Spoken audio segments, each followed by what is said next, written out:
Even though it should. Let's start a Michigan podcast, you and I, Dan. Absolutely.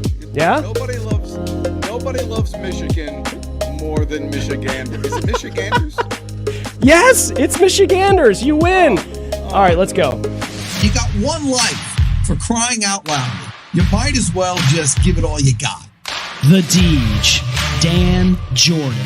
Your daily dose of reality. Your daily dose of the Deej. I can't believe I'm saying this, but I need my daily dose of the Deej. I make the news. I don't watch the news. I'm a leader. The Sales Energizer, Dan Jordan. Listen, don't worry how to sell, baby. Worry about why people buy. And it's fun. You don't need a 5-hour energy. All you need is the Sales Energizer. Just when I think it's not going to be as fun as the one before, each one gets successfully better. What's the word I'm looking for? What's it going to take to get you into this car today, huh? And now, please welcome the Sales Energizer, Dan Jordan. Boom! That's exactly it. Do that. Let's do that. Boom, that's exactly it. You caught me getting ready in the green room. Oh, man, I got the hop. We got the hop. It's right. Hoppin' Good Friday with Dan Jordan. Feeling Deej, good you got today. big plans this weekend? Yeah, I always have big plans. I'm doing something with our friend Doug Lehman in layman terms. Oh, you're going to break it down in layman's terms this We're weekend. gonna break it down. We got something going on there. I think I'm not going to lay. Here's the thing. You can combine many things in your life. I discovered that one of the favorite things of exercise that I do on the weekend is mowing the lawn. Like I purposely went out and got a small, it's like a 21-incher, and that way I get to go back more and back and forth, and it's like I get a good workout. It takes an hour. It's good, and I feel strong. So I got that going on. But we got to get ready. I need to lose some weight because I got a wedding to go to next week, and got to get ready for that, guy. Are you serious? You're shredding for the wedding? Well, what happened was I put on my suit, and then I realized... I can't believe I said shredding for... Well, like, what is that? Do people even say that anymore? I've never What heard is it that? in my Okay. life, but All it right. might be a Michiganian thing. Michigander. Yes, Michigander. Michigander. Yeah, but, we're going to do this. Like, where are you from? It's like, Oh, is this that is what the they thing. do? Yeah, yeah. Yes. Well, It's the mitten.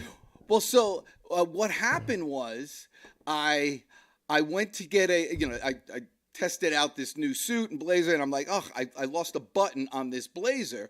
So I had to go out, and usually when you lose a button, you put it in the pocket. And I'm like, Sure. it's not in the pocket. It's not there. I don't know where it is. And so I went ahead and I told my wife, and I said, I must have given it to you. And she's like, I can't find the button. So she's out there trying to find a button. And what I realized, how do you find a button for these things? And then I thought, oh my gosh, I got to hurry back and get to the show because our guest, it's very rare that you find somebody that, you say she's cute as a button. This gal may actually be a button. I mean, it's just a joy to talk to her. And it just so happens that she's from Michigan, so it worked out perfectly. And she's got a great course. And so with that said, without any further ado, please help me welcome my new friend, cute as a button, Libby Hoffman. Yes. Look at that. Arms in the air. Now, I'm a little bit bigger than a button, all right? Yeah. Okay. A little bit more room than that on the show, That's at least. right. Let's go. Set him straight, Full Libby. jacket. You see? Gal doesn't mess around. That's it. I like her already. Anybody who comes in busting Dan's chops is like automatic gold star. In fact, we only bust this out for great moments. That look just at that. like confetti moment right out of the gate. Libby, love it. Welcome, Okay. fellow Michigander. Dan's used to me pushing on his buttons, so. Yeah, which is it's kind of an odd, and she does it well because she has like 300 siblings. And so, how big is your family? Yeah, I counted the other day with the people who are married and who I do call my siblings. I have 17 siblings, but I have 11 biological siblings. You see that? Wow. I'm in a love it. house right now. I had to be like, y'all, give me some space because I'm in a house with two of my brothers and my dad at the moment. And yeah, you get used to when you have 6 biological brothers and then 4 married in. So where do you fit in the pecking order of age? Yeah, I'm 7. And what that means is this is how you end up like diagnosing yourself in big families. You go, I'm the oldest of the second half. And that's relevant here because if I wasn't such a good middle kid, I don't know that I'd even be a coach. Being a middle kid means you listen to everyone's problems and you get the high view and the low view. Oh, it's the best place to be. Yeah. So here we thought when we watched the Brady Bunch, like Peter was like, am I dating myself? Do you know about the Brady Bunch, Libby? We did watch it a little bit. Sure. Okay. But I don't know if I can like say them by name. Right. Oh, so you don't know? Well, do you know the story about a lovely lady? They met, they came together. 2 boys, 3 girls, yeah. She was bringing up 3 very lovely girls. All of them had hair of gold like their mother. The youngest one in curls. Oh my God. Are we going to do that? No, we're not going to do this. Okay, yeah. Right. Y'all can sing it. Yeah. Well, sometimes I have to remind Dan that we have a guest. Libby, there used to be what was the soup? If you have Libby on the label, you will like it on the table. And then they do low voice. Chris, they do low voice. They go, Libby's on the label. It's like And a low that's how I voice know thing. what generation people are from when they start singing that song Wow. to me. Dan, aka 8-year-old. That's exactly why I wanted her on the show. Because I need a new perspective, and people in the sales world need a new perspective on how to deal with people like you. Wow. People like me. People like you. People like you don't say people like you. Like that's right? Am I wrong? Yeah. Well, and that's exactly what I mean. Because like that and an innocuous statement that I could say to anybody offends some people. And so we need to learn. You tell me, do you guys need to toughen up or do we need to learn how to deal with you? Ooh. I want to, like, as a coach, I want to ask it back. Yeah. Please do. Yeah. So what would you do if you met someone like me? So listen, I'm a sales guy. I'm having big problems because I can no longer relate to my prospects. I'm finding is a whole new view of people. I don't know what to say. I'm scared to say. I'm not scared to say. What do I do? Yeah, you don't know. You actually don't, and it's okay. Now, here's the thing. If I was in the room with you, then I would also ask you questions about how you feel about that, because you got to have the safe space to let that come up. But I also think it's really important. You have to understand, even me, I'm 28. I'm going to put my age out here right now because I'm old. I'm considered old. This generation grows up fast. So I also have to accept when I'm in certain spaces that there's a whole different way of relating, different speaking, a whole different vocabulary. I say one thing and my younger siblings and my nieces and nephews, there's 10 of those ones too. They look at me and they're like, oh my gosh, you know nothing, So all of us are in the space of like, oh, what's the right way? And there's not a right way. That's actually part of it. There's not a single right way. And so how do we be in that, what you could call awkwardness or tension, but also from my vantage point, invitation. How do you take the invitation that there's a brand new way of being together that's coming forth? And it's interesting because, I imagine every generation thinks that they're doing something new. How do we deal with the future generation? But if you read like papers, there was a thing called newspapers at one time. If you read like the old papers from the 1900s or something like that, you'll find people who were saying the same thing. Kids today, they're cursing up a storm. You could bring another musical song from Bye Bye Birdie. Kids, what the matters? Look at you. I don't know how cursing is on the show, but what's the matter with kids these days? I think there's something, I just read something from Margaret Atwood, the writer who did The Handmaid's Tale. And she said she's like, in the back of this book, it's a series of essays. She's like, you'll get when to talk to kids, in parentheses, never unless they ask, or when to give advice. And like, I do believe that this is the perspective that I take. There's a whole mystery inside of every being. And then you take that and you get the mystery of the family and the mystery of the community and the mystery of the town and the mystery of the institution. And we don't usually use the word mystery there. We use the word mystery when we're looking to the night sky, and we use the word mystery when we're looking to the ocean, and we use the word mystery when we're looking out at how many grains of sand there are that we can never count. But then we do a weird thing with people where we're just like, I don't like that person. I don't like that kind of person. I don't get these kids, this generation, but I can understand the complexities in my own, but I don't get this. And a lot of the work that I try to introduce with people, and I have collective and one-on-one. In the one-on-one space, I'm like, let's awaken to your mystery a little bit. Let's get you curious, because when you walk in here, you also have your own judgments about yourself. Can we get a little bit more curious about who you are? A little bit more curious about what's going on here instead of jumping straight to the judgment, because the judgment just wants something done. But the curiosity, it wants to see, what's this even about in the first place? Yeah. And the new generations, they have brand new things that they're going to bring up and bring out that we can't see yet. And it's going to keep changing every year, especially as technology changes and how we relate and communicate changes. And also, do you think that people, kind of grow out of it or grow into something else? I mean, people still evolve. So yes. Like you, Libby Hoffman, as a 28-year-old, have opinions and beliefs and things like that. But then Libby Hoffman at 34 might be merged with another human, and there might be offspring, and there's a whole different perspective about that. I don't quite know what I'm asking, but your method of so what do you do with that? If you met your 34-year-old self, do you think you're the same, or you think the same then?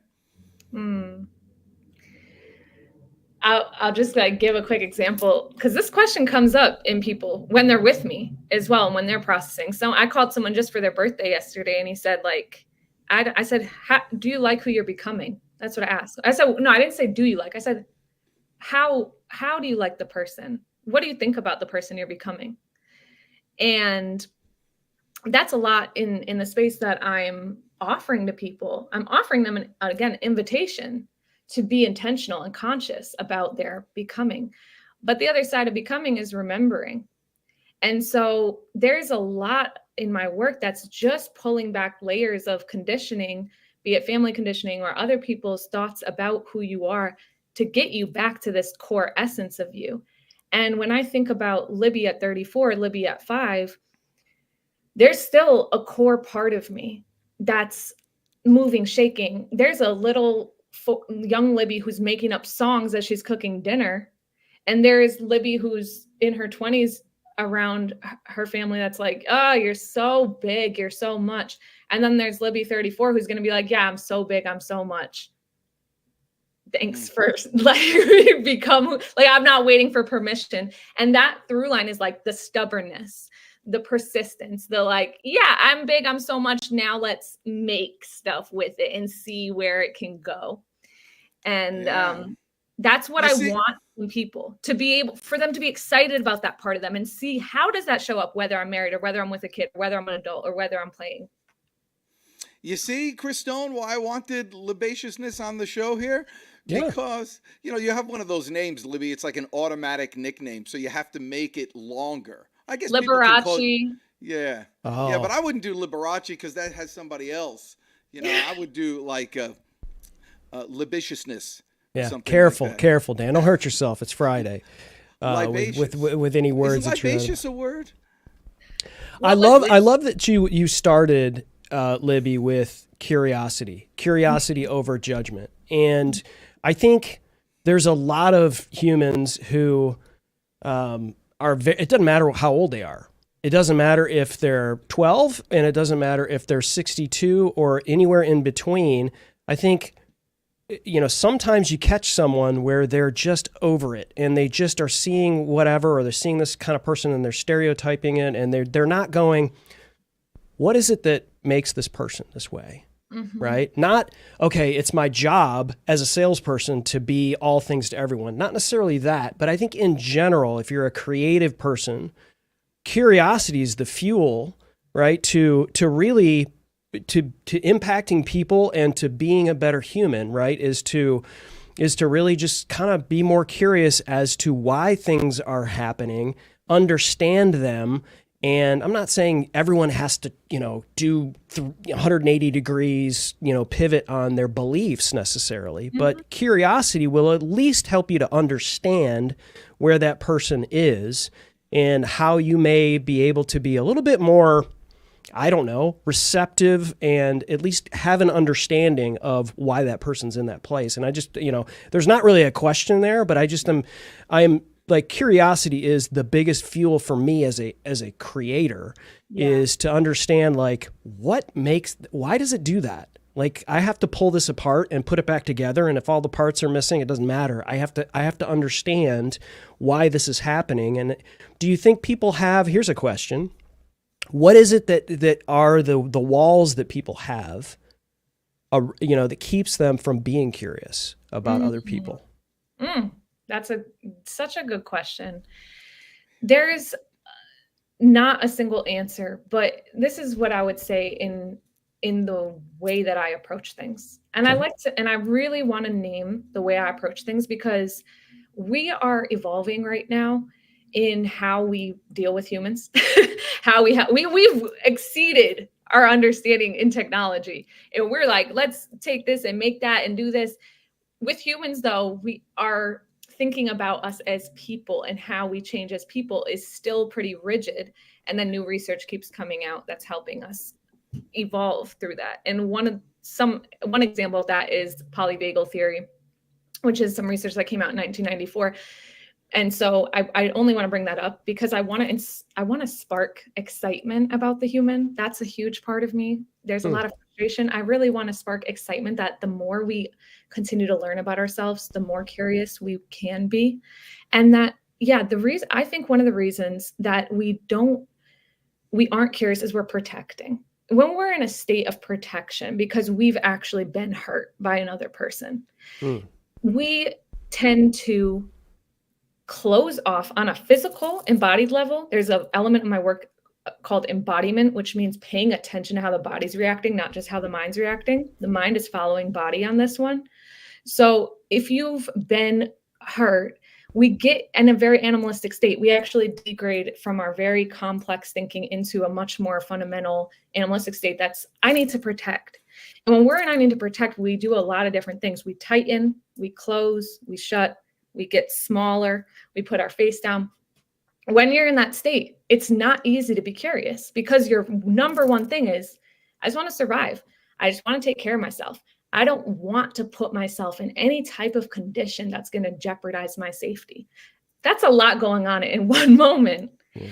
And when more of that can be addressed, when you can start to have a personal practice and more relationships that are safer for you, then that curiosity can start to span out more and more and more. But a lot of times it does have to start with curiosity about yourself, which can come from childhood conditioning and then any number of things in your environment, because we say safety is external, but it's also internal. Love it. What does somebody get from aside from just being your friend? And by the way we met was kind of like on a sales call. And this is what I always tell everybody, man, accept every call. I accept calls from spam all day long because you never know who you're going to meet and the energy that you're going to get from someone. You got spam friends? Yeah, I love you. It's like my number one call, it says. Makes you feel wanted, right? Yeah, that's right. I'm a big fan of answering spam calls. Right. It freaks them out too. Sure. They don't want you to. Oh my gosh, a real life human. But you never know what happens when you speak with somebody and you're open enough to, exchange, and my big thing is arms in the air or what have you. It's because I do that intentionally, to not to be small, not to be worried, not to get into that protective state, the whole body thing. My little chant: I lead, not follow. I believe, not doubt. I create, not destroy. I make the news. I don't watch the news. I'm a leader. I'm a force for good, force for God. Set the standard. Defy the odds. Stand up, take charge. I win. I mean, I'm trying to get big. I'm trying to do all that stuff because I totally believe what you're saying, that your mind follows your body. You want to get happy? Smile. You can't be sad when you're smiling. And so, and you can't not smile when you do that. That's right. I'm sorry. I just, that was my initial good. Well, instinct. you were going to say something. Okay. What I want to say, because you brought up us meeting, Dan, as well. So I was thinking about your chant, actually. And I was thinking, like, what would be I've been wanting to write one ever since. So really? The day we met, like, I was late to the call. And so Dan and I have a voice message. I used to live in Hawaii, and I say aloha. And people sometimes get annoyed at this. They're like, they're like, your voice message is so damn cheery. And my voice message is like, leave me a poem or a song or a thought or anything. Because, and I'll go deep for a minute. Like one thing that inspired the work I do and my work on curiosity and inquiry is losing my brother to suicide. And when you lose someone, all you have left is photographs and, of course, feelings and sensations. But I have voice notes, and those voice notes mean so much more to me. So I made that voice message a while after. And a lot of people are like, why? You don't want people leaving you songs? And I'm like, yeah, I do. And what's fun is I get people leaving all kinds of things. And that day I got this whole chant, and this chant was like, oh my gosh, this is beautiful. And I'm wondering, and I've been for the last 2 weeks being like, what's mine? And one of mine that I was thinking about is like, put your attention on the foundation and everything else will grow. I don't have it as a song version, but I want to speak that because I want to name how this relates to relationship and curiosity again. When your attention, no matter what foundation means for you, you can think about if you want to build anything, you need that foundation. And every single person we meet has something to teach us about that.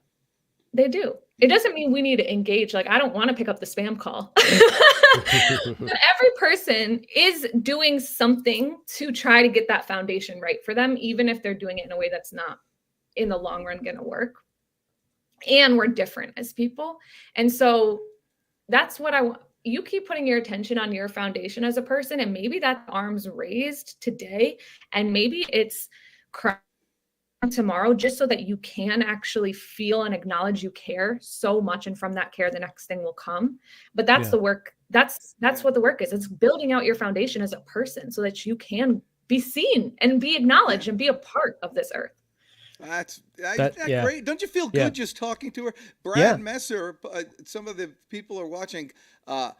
Brad is a guy I met too. Awesome guy, brilliant. And we might need to get you on the show here, Brad, as well. And of course, layman's terms, smile in layman's terms. Yeah, let's see you try to do that, Dan. So what was the phrase again, the mantra that you don't have a song for yet, Libby? I don't have a song for it yet, but put your attention on the foundation. And I don't have the next part, but it's about Dan, where things will grow. Do you want to go ahead? Dan, so part of Dan's thing is he's also known as the pitch man. Libby, I don't know if you know this. So he's known as the pitch man on Amazon. And if somebody follows him on Amazon, he sings them a song. I know, but it's usually about their name. I can't do. Not everybody. It's not just you on the hot seat today. Yeah, that's everybody right. Gets everybody gets a turn. We'll get there. But why don't you tell us, Libby, in your words, like who could benefit from your counseling? What if most of your clients are suffering, most of your clients are generally dealing with three main things: this, this, and this. What are those things that they could benefit from you? I'm just going to go big and say these words, even though these words can have some fear around them: stuckness, a little less charged, and then anxiety and depression. And I say those words. I'm not a trained psychologist, so I want to acknowledge that. But I do believe that anxiety and depression are depleted energy and out its foundation. And when you come to me, I'm going to help you. First of all, there's this baseline inquiry into who you are, if you've gotten anything about me and my curiosity. And then there's this movement into how do we find working for you, not against you? And how do we get your body working for you, not against you? And part of that is connecting to that child I was talking about. One thing that came up also between you and I, Dan, when we were talking about the flavor of aliveness that has been reflected through people who've worked with me so far, is even when we were... Please repeat that, please. You broke up just slightly. Something of Yeah. aliveness? When we were speaking, and I was mentioning, we were talking about what people have gained from me. And I was describing how someone I worked with for 3 months, their mother messaged me and said, like, I got the old, I'll put in a substitute name here. I got the old Kendra back. And when we and you started talking about aliveness, all of a sudden you were like, you know what aliveness reminds me of? Being on my bike with the wind in my face, right? A lot of us we haven't been redirected back to what makes us uniquely feel alive. And when you can connect to that, I'm here to help you with relationships. But when you're working on relationship to self and relationship to others, then your relationship to all other things will change. One other area that I help you with, the reason why I keep the words relationship and digital wellness coach here is that our relation. Oh, rats. Is that my connection or hers? We're having a bit of an internet connection. I think we're back, Libby. Okay. I'm sorry. That's okay. How's this? Sorry about that. One of the things, and then you went on.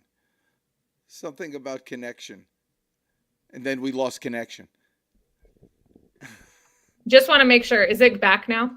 Yes, you're back. The one thing that I wanted to get in there, it's fine. Now I have a second chance to say it. Now I have to get it right. Is that a unique thing about me is the relationship work and the digital wellness work.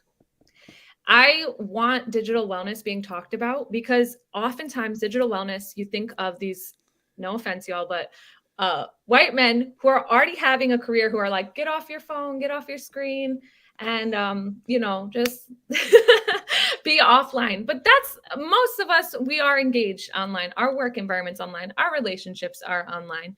So what information can we gain about that so that we can begin to get the benefits of what is online, but also get the benefits of our whole vibrant life offline? And people know, one thing people know they can get with me that people say over and over and over again is, I have a completely judgmental free zone. And that's very true. I want you to be able to bring whatever you're holding, because no matter what, we're going to get at your truth, your love, your power, your vibrance, your radiance, your brilliance. I want to see your aliveness at play in the world we're in, not just the virtual world we're in. That's what I'm here for. Well, so let me ask you, I love that. But when you ask people when they feel most alive, and when you said that, you know what I immediately thought of? I thought of myself riding my bicycle back home from Memorial Pool, because I had to go on Morlot Avenue, which was a hill going up, but coming back home, it was like a long hill, really like a gradient thing all the way down for like a mile. It was the gradient. I loved that hill because you could just coast the whole way. And you can go fast too. I immediately feel most alive there with the wind in my hair and the bugs in my teeth and doing that. When you ask that question of somebody else, do they ever say, I don't have my phone here because I'm a white man, it's over there. Couldn't let it go. Has anyone said, oh, I felt most alive when I was swiping on Instagram?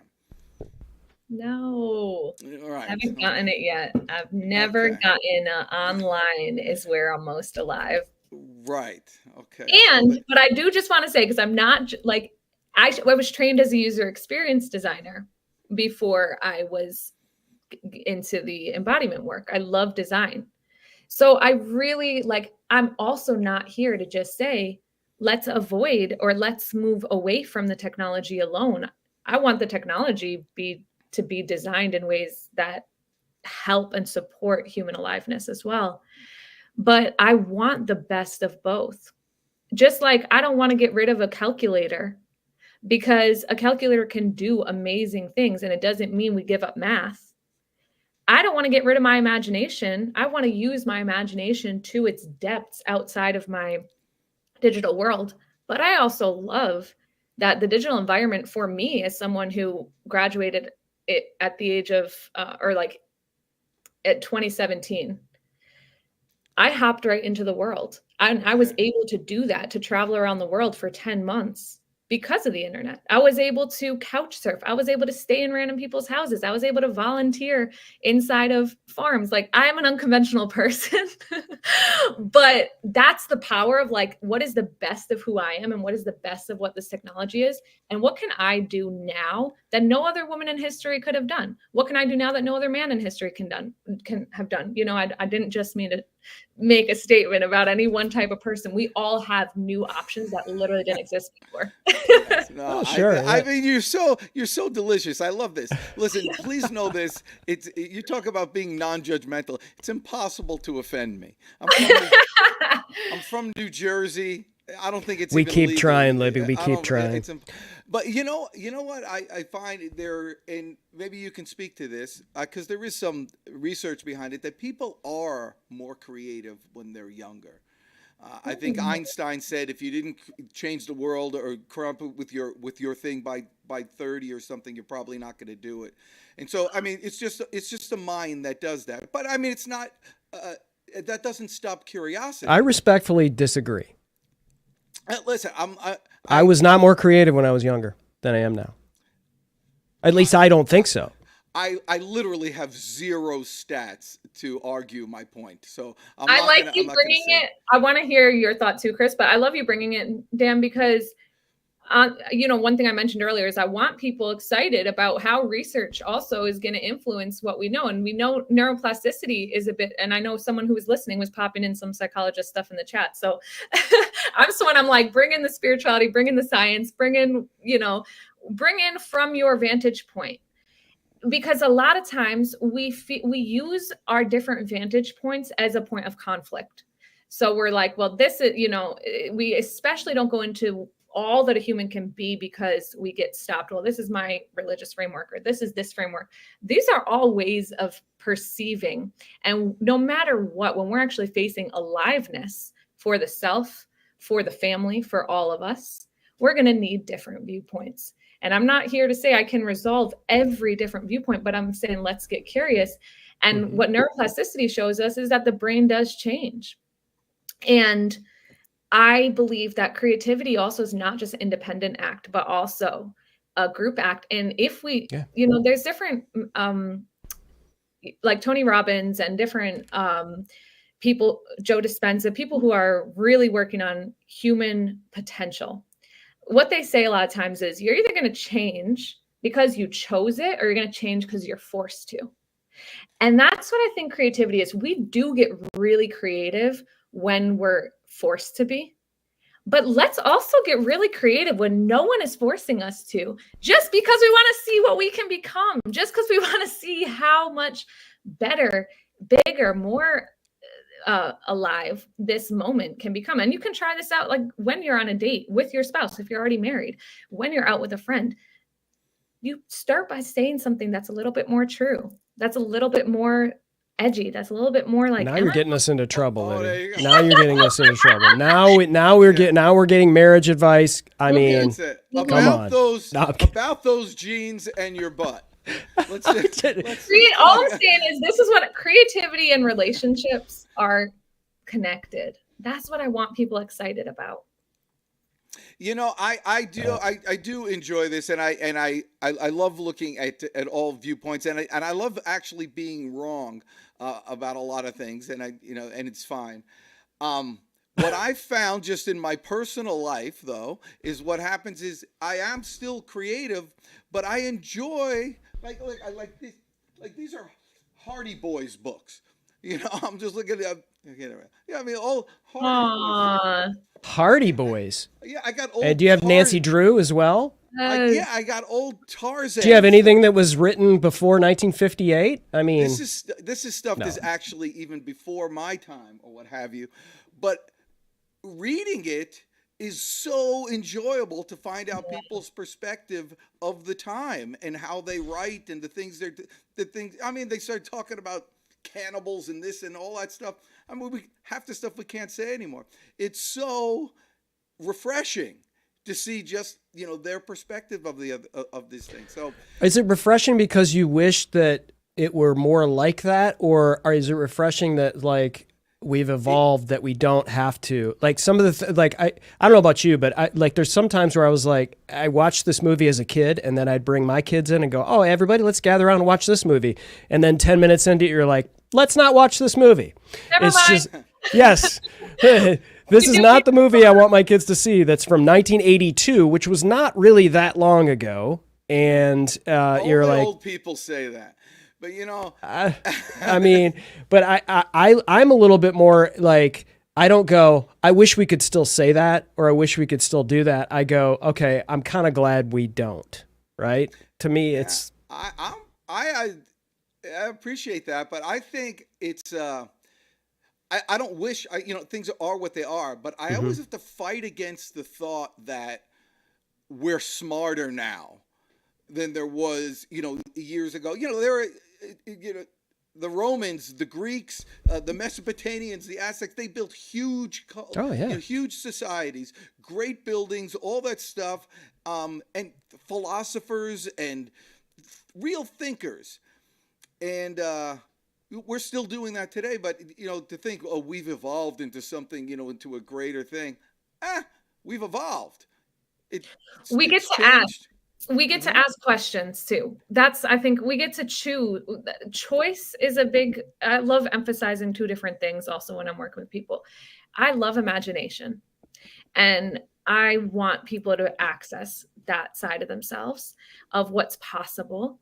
And naturally, when we do embodiment work, which is getting connected to the body, the imagination gets accessed because we're opening up choices. That's what happens when we're feeling, back to what we were talking about earlier, when we're in that protective zone, choices shut off because you naturally get pointed to, well, me. When you're in this state, that's when you actually start to see different choices. So when I work with people in the body, I don't have to beg them to be imaginative. I get to actually help move some blocks out of the way by helping them feel, and then the imagination comes back. But choice also matters.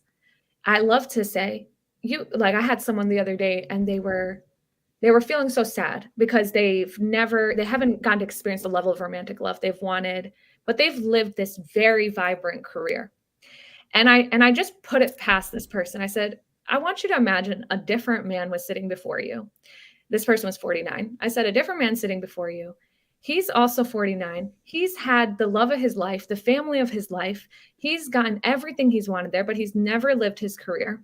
And now he has a moment where where he wants to open to that, but he feels like it's too late. What advice do you give him? And, this person, they need their time to be with the thought experiment. But what I wanted to show him was, if you want to decide it's too late for you to find love right now, you can decide that. But just as what we were able to work with was, just as he was able to approach his career from the state of curiosity, he can also come at his love life with this same curiosity. Oh, that's really good. You are like wise beyond your linear years. That was good stuff. And you have a way, this is why you're successful and will continue to be so. I recall years ago there was a guy who just graduated chiropractic school, and he gave some sort of presentation, and I was listening to him, and he was expressing the benefits of this, and he says, I wake up when I'm done sleeping, and I go to bed when I'm tired. I do this, and in listening to that conversation, I was not that I was closed off to him. I was hearing what he was saying, but in my head I'm thinking, dude, have a kid and see what happens. I totally kind of disregarded what he said because he didn't have experiences and he wasn't able to even tap into anybody else's experience. You have a way, even though you haven't experienced certain things of me, I find myself totally drawn to what you're saying, and it's so believable. So it's a long-winded way of giving you a compliment. Thank you. And I realized with that example, I took it a little bit out, but just to take it again to a moment of books and reading, like we get to when we explore, because I love tapping people into like, who are your favorite characters from books? Who are your favorite characters from history? You know, like, let's bring that out. You contain that. The people you love, people you look up to, have qualities that you want in your life. And we can both look back and also what Chris was talking about, have discernment and say, okay, well, I love this quality of this thing. And I want to set a new path. I want to set a new path for my kids. I want to set a new path for this family. I want to set a new path for myself. So when somebody, somebody's suffering some anxiety or depression or change of life and having issues, stuckness, like you say, that's good. How do you work with them? Is it a defined length of time? Is it ongoing forever? Are there specific programs for specific issues? Yeah. Thanks for asking. And I will say, I use the word, like I said earlier, I use the words depression, anxiety. I'm not a psychiatrist, so I do recommend, I'm not a replacement for therapy, but I have had people who work with therapy with me or post. And I like to work with people for 3 months, 6 months, or 9 months. You can work weekly. My main experience is called the Gold Standard for 3 months, 12 weeks on. We do 10 sessions, but some people, they don't have the time for that. And they'd rather do those 10 sessions over 6 months so that you have time to just act and live in between. And what we're going to do, going back to put your attention on the foundation, is every single session is its own sacred space. We're going to go more into the depths of you, and then we're going to go to the heights of you. And we are going to work with a variety of tools that help tap into the body and the imagination, as I just described. And ultimately, I like to think of it like a well within you. We want to expand that well so that you can feel more. And when you can start feeling more, when you can both go into the things that are challenging you, but also go into more of who you want to become, again, new choices open. And I'm going to push you to, your work is going to be outside of our coaching sessions because this is where we learn. But then you have a place to come back and be encouraged to grow in the direction that you want to grow in. That's the key thing. A lot of us are holding on to, the reason I call this also, it's called the Gold Standard because we are going to go through the fire, but the gold's going to come out on the other side. Mm-hmm. But another thing I talk about here is transforming your love blueprint, because if you haven't assessed who you're living for, a lot of us are living for our parents still, or are living for a spouse or a girlfriend or boyfriend who we're not with anymore, who our heart is so connected with. If you haven't assessed who you're living for, you're making default choices like this. And what we want to do is get to break that so that you can start making choices. I use a spiral on a lot that will actually let you open. We call it the difference between spiraling down, which is going to contract you and put you more into this small state, and spiraling up, which is going to slowly open you more into who you are. Wow. But isn't it when you explained about being small and then being big, when you're big like this, you're more vulnerable. Are you? I mean, I would think so. And how do you get people to open up who are not as, people like me who, by the way, if you want, Dan doesn't like to open up, clearly. I live for Chris Stone. I live for Chris Stone. That's my thing. Hey, by the way, go back to, I answer the question, but Chris, if you can go back to her website for a second. Yeah. So how do you get people to open up? Yeah. It's this slide. It's interesting that slide is up for a minute. Yeah, I was going to ask you about one of those, but I'll let you go with Dan's question. But yeah. So I'm an artist, right? I'm an artist and someone who works with you in your inner world. So this slide, I say shadow and light, encountering shadow and light, right? And some of these are going to be going more to that depth, so we can excavate and clear, so you have that foundation. And some of those are going to be more into the light, into the growth, into the expansion. It's really important to acknowledge that opening up looks different for different people. We don't all want growth or expansion. It's not the same thing for all of us. But if we can get clear on your definition of it, then the reality is most of us, we want that. We want that vulnerability because that is what makes us feel alive. The risk is important. And I'll never push you beyond, your own capacity, but I'm going to activate the part of you that actually will acknowledge what you deeply want. That's amazing. That's good. So, a bit of a shift here, because a lot of the folks that are the audience here, the listeners, the viewers, are business executives, sales, reps, they're in business, right? And they're seeing the show, and they're not looking at this as like, oh, this isn't for me. But their expectations are, more along the lines of how can I apply certain business practices? Mm-hmm.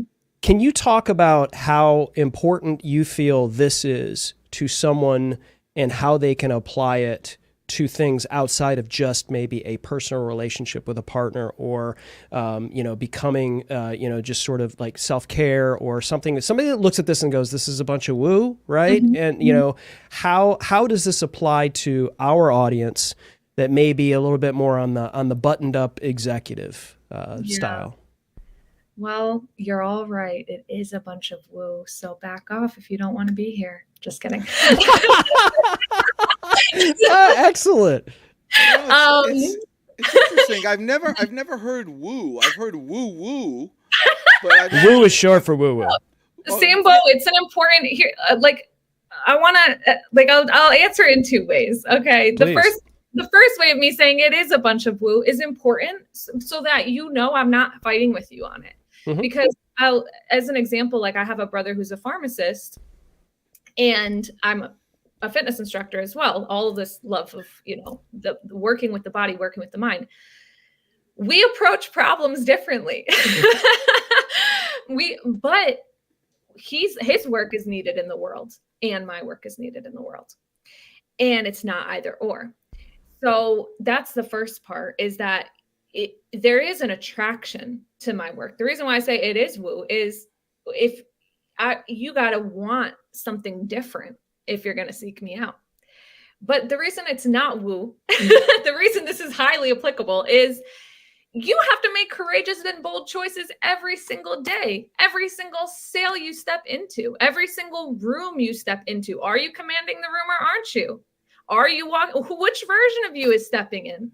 No one wants to be ruled by their inner child. But until we actually connect with the parts of us that have not been connected with, they hold the crown. It will always be the child or the most restrained part of us that walks in the room. And the way is when you're trying to send that email that you can't send, or when you're trying to show up on the call and it just feels like you can't click go, or when you're trying to say no to your boss or to the person under you or whoever, and it feels like you can't say the no.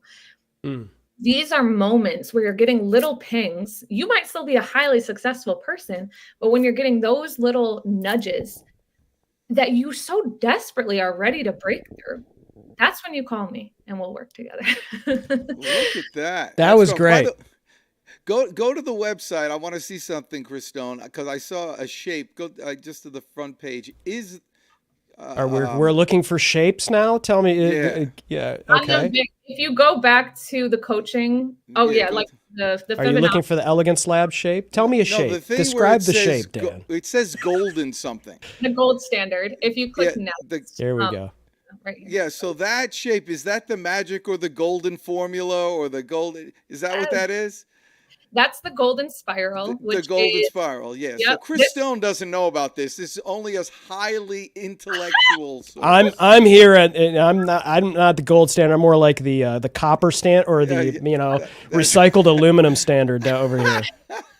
Well, do you guys know the Fibonacci spiral? Where have you seen it? What do you know? I know the Fibonacci spiral, but I would love for you to explain it, because I think it's beautiful, and personally, I think it shows God in the universe, and so I would love for you to explain it.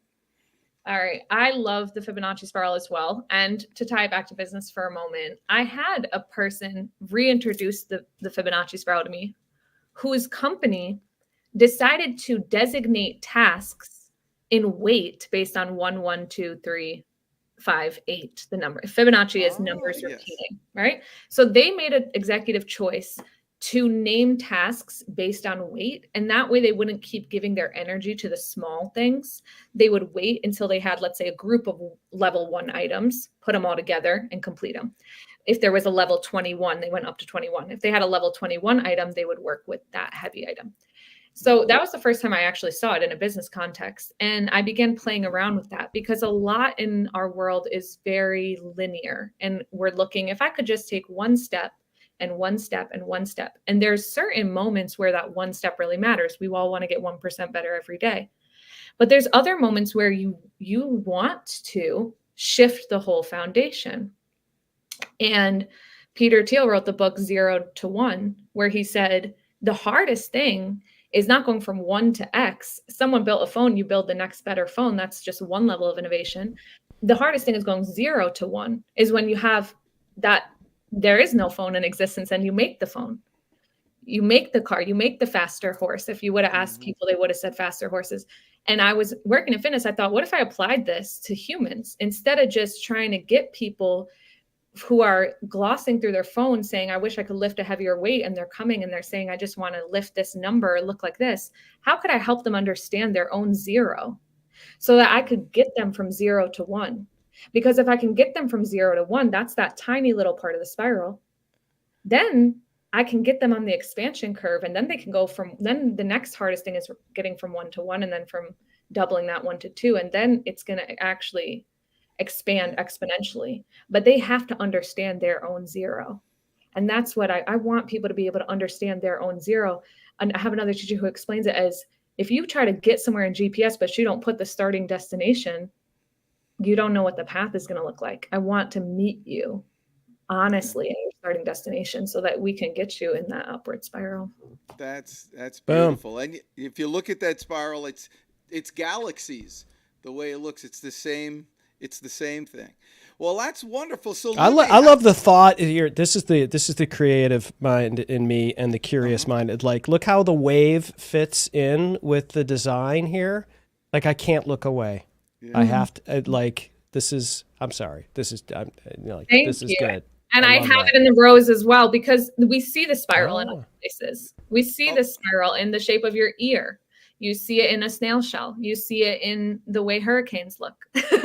Yeah, so it's the same thing. Yeah, and you see it in galaxies. You see it. It is, and it's a mathematical equation too. Mm-hmm. You see it in colors. It's beautiful. Anyhow, Libby, how was your first your podcast experience with Chris Stone? I've loved getting to speak with both of you. I like this. Likewise. I like configurations. So I like having a team all across the nation.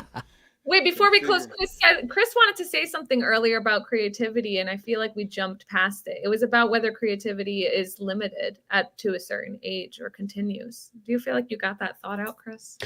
When you get to be my age, you like, and you do as many podcasts as I do. I just, I could go on and on about this, but I feel like we talked earlier about like the walls that people have, if we could close on this, because I feel like, and it's not necessarily the most positive thing to close on, but I know you're a positive person and you're going to spin it in the right direction. Do you feel like fear is a big part of why people are less curious about other people in this world? Is it, and how does someone, obviously they go through the gold standard process here, but how does someone understand, oh my gosh, it's fear that this feeling is rooted in, and how do they eradicate that? Yeah, this is probably a major thing at the heart of just my own philosophy, but a lot of times fear and love are pitted as opposites. And I think there's a lot of merit in that, most all philosophers. Most people say that's true, but I'm here about changing perspective. So here's the vantage point that I want to offer. Fear and love are connected in that how do you feel when we talk about the fear of God, right? But you don't have to be religious to feel that. What we're talking about is the fear when you stand before the ocean. Is that just goodness, or is that also fear that ocean can kill you? Wow. There's real reason to be afraid of humans. There's a real reason to be afraid on this planet right now. I'm not going to convince you not to be afraid. I'm going to connect you to where the fear can bring you back to awe, because you are made up of the same stuff that every human is made up of on this planet. And there's things that are larger than one-on-one coaching. There's things that are larger than one single business. But if more of us can connect in with the awe and wonder that also exists at this time, then what else can come forth? The other fear we have other than just each other is the dark, the fear of the unknown. And for me, I had to sit in that for years after my brother died before someone could offer me, this is the same place where you get to choose to create, Libby. This is the same place where when you actually can see that it's dark here, this is where you get to choose what you want to make. I knew that was true as a creative, because it's when you hit that block you talked about earlier about wanting to break things up, break things apart. And it's only sometimes when we get to that moment when we're like, I've taken it apart 100,000 times and I can't find it, that we hit that fear. What if I don't even know? But that fear is also the opening grounds for something new to come forth. Same in a relationship. I love that. I knew she would turn it. I knew she would turn it into a positive part of the wave. I knew. I was like, oh God, am I bringing up fear at the end of a podcast? What am I thinking? Hey, I'm so glad you brought it up. No, that's excellent. And you know what happens is you realize that literally nothing makes sense. And then you stop being afraid. I mean, here we are, we're human beings, we're sitting on a planet, just a planet. You think we're in America, zoom out and you're on a rock and it's just floating, and you know what it's floating in? Nothing. It's like floating in nothing. That doesn't make sense. Nothing makes sense. And so I'm afraid because I have to talk to this new guy who just started this job. But I mean, who cares? Anyhow, there's a level of play. There's a level of play that gets to actually be a part of the picture that a lot of times we just stop at fear. And I like to say truth and play are very close. Truth we think of as like, oh no, it's right or wrong. Truth is the beckoning to play with what's here. Yeah, I had the perfect segue for the ending here, and then you just threw something right in there. So thank God for Libby. Thank God. It makes no sense that we can get a producer as good as Chris Stone on this show to take care of lib-hoff.com if you're listening. That's right. LIB-HOF, which also stands for Hall of Fame, because she's about to be in the Hall of Fame. Instagram, liberatory.love is the Instagram. The YouTube channel, which has got all kinds of greatness, is Liberatory Love. LinkedIn, a lot of people watching on LinkedIn today. Thanks for chiming in. A lot of comments. Thank you, Brad, for all your great stuff. Jerry Babinski, and breaking it down in layman's terms, a lot of LinkedIn love today. Follow Libby Hoffman on, and of course, the TikTok. We have to go to the TikTok. The talk. We got to go to the Tiki of Talkness. Yeah. Here we go. All right, I'll say TikTok started with my digital wellness work because I want to help people think about their relationship to technology first and foremost. Oh, there we go. So that's where we're going to start there. So my thing with technology is it's great to use technology. Don't let it use you. And with that said, Miss Libby, stick around after we're done here. We just want to talk to you. But for all of you who are watching today, I wish nothing but good things to happen to you all for the rest of your lives. Eat well, live long, and prosper. Go get them today. Go get them.